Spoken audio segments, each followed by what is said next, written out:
Good evening, ladies and gentlemen, lovers and seekers. Let's get cracking. All right, this one has teeth.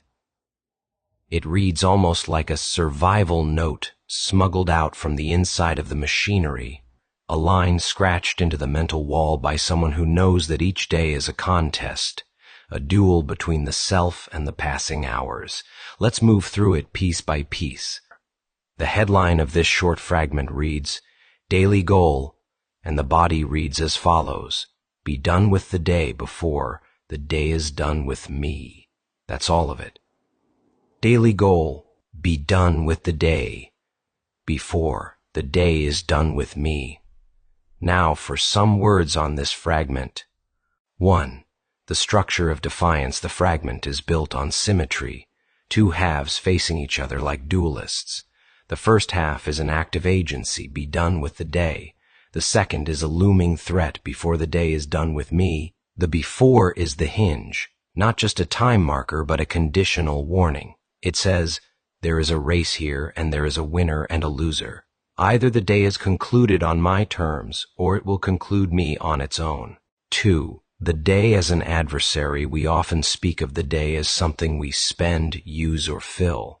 This fragment refuses that gentle language. Here the day is almost a predator, or at least an opponent with its own momentum. If one is not proactive, the day will have its way. It will decide how it ends. This frames time not as a neutral backdrop, but as an active, shaping force, one that can grind down the will, erode intention, and leave a person defeated without their consent. 3. Agency in advance. Be done with the day is a call to conclude matters on one's own terms, to declare the day's arc finished before it finishes the person living it.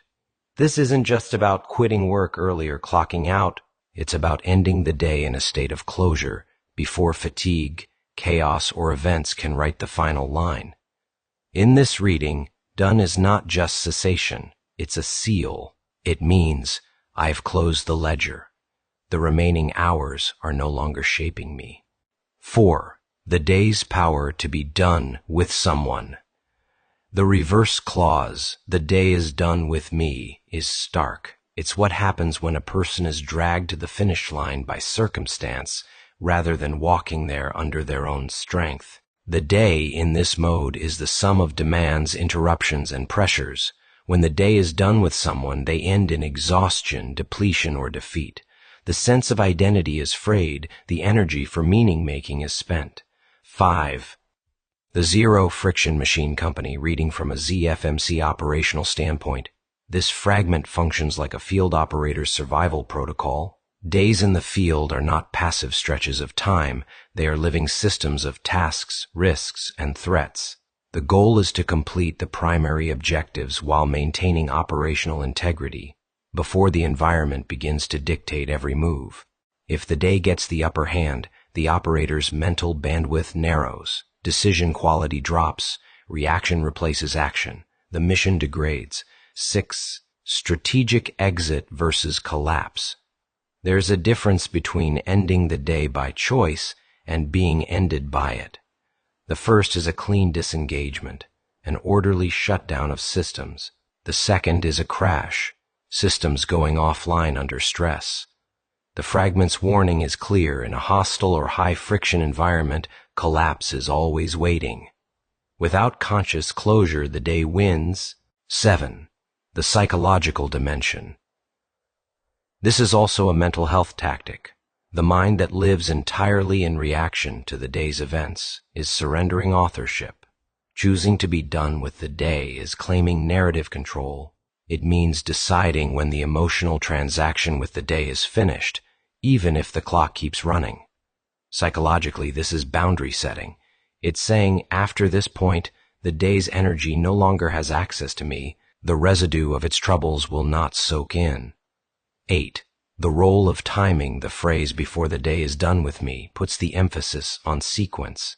This is a race against a silent clock, not the official clock, but the biological, emotional, and spiritual one. There's a moment each day when control passes from the hands of the person to the hands of the day. Identifying that moment and getting ahead of it is key. Miss it, and the day will dictate the rest. 9. Days as combat zones for some. Every day is a fight, with circumstances, with inner weather, with the grind of survival. In such a context, the day is not just a measure of time, but a territory in which battles are fought. The goal is to walk off the field before being forced off. The fragment in this frame is the field manual's last line: end the day while you still have your hands on the controls. 10. The metaphysics of being done.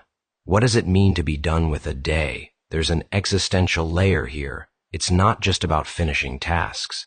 It's about closing the account of meaning-making for that cycle. It's drawing the curtain on what the day can teach, take, or change.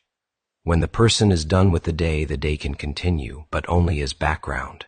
It no longer has the right to demand transformation, energy, or soul. 11. A defensive maneuver. This is, in essence, a preemptive retreat. Not the retreat of surrender, but the retreat of preservation. The one who leaves the battlefield intact can fight tomorrow. The one who waits until the day is done with them might not have the same capacity tomorrow. This is the wisdom of conserving oneself, pulling out before the battle consumes more than one is willing to give. 12. A lesson in final lines. The fragment reminds that every day ends, but how it ends can vary wildly. It can end by choice or by attrition. The trick is to end it while still in command of tone and terms. This is the discipline of final lines, to close the chapter while the pen is still in hand, rather than letting the day scribble its own careless ending. 13. The cultural contrast. Many cultures romanticize the idea of giving the day everything until nothing is left. Leave it all on the field. The fragment rejects that. It sees the value in ending with reserves intact, enough to carry oneself into the next cycle without depletion. In a culture obsessed with productivity, to be done with the day before the day is done with you is almost subversive. 14. The threat of overrun days can overrun. A simple morning becomes a late-night firefight of emails, obligations, crises. The overrun happens when no boundary was drawn, when the intention to end on one's own terms was never set. The fragment is a reminder that this choice must be made early, ideally before the day begins, or else the default outcome is surrender. 15. The personal stakes. There's an intimacy to this fragment, the sense that the speaker has lived days that have ended them, that they've learned through cost the importance of finishing first. The tone carries both fatigue and cunning. Fatigue from being caught too many times, cunning from learning how not to be. 16. Application in the field for a ZFMC operator. This could be written into the daily mission checklist, daily goal. Identify mission closure point. Complete essential objectives. Withdraw before operational capacity is degraded. This protocol prevents the slow erosion of performance over time, the kind that comes from being ground down by too many days where the day had the last word. 17. A kind of mercy being done with the day before it is done with you is not selfish, it's merciful. It protects what is human from what is mechanical. It acknowledges that the day's appetite is infinite, but the human heart is not. 18.